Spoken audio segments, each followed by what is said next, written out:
In this video, I'll teach you how to customize your menu in Wix Studio. The first thing to do is to go over on the right hand side and click Open Inspector so we can see what we're doing. From there, I would go ahead and mark the menu. In this case, I had to click 3 times to mark the menu, but you can see if you mark the menu by looking in the inspector and see if menu is here in bold. Now, to customize your menu visually, you could go ahead and click over here on Layout.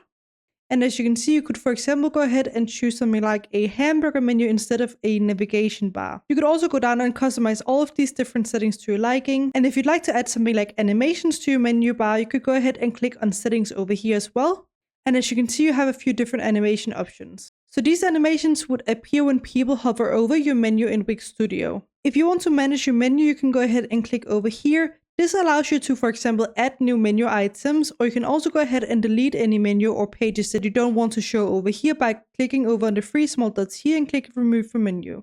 Another thing I want to show you is how to add a sub-menu. So if you want to have something like a drop-down menu, you could go ahead and click on the 3 small dots that I just showed you and click on Move under All Products or whatever page that you want to have as a sub-menu.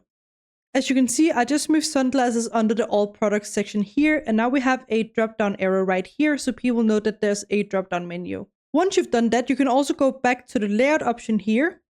And as you can see, we now have an option to customize the drop-down menu. And lastly, if you want to customize something like the colors of the menu, you can go ahead over on the right-hand side here and click on Design.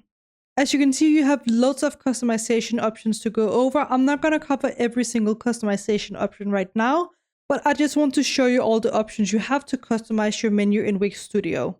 For example, if you want to add a different color on hover, you could go ahead on the state right here, click and choose hover right here. And now you're designing the hover menu, so that means when people have the mouse over the menu items right here. But that's pretty much it for this video. That's how you can customize your menu bar in Wix Studio. Please let me know if you have any other questions in the comment section below, and I will try my best to help you out.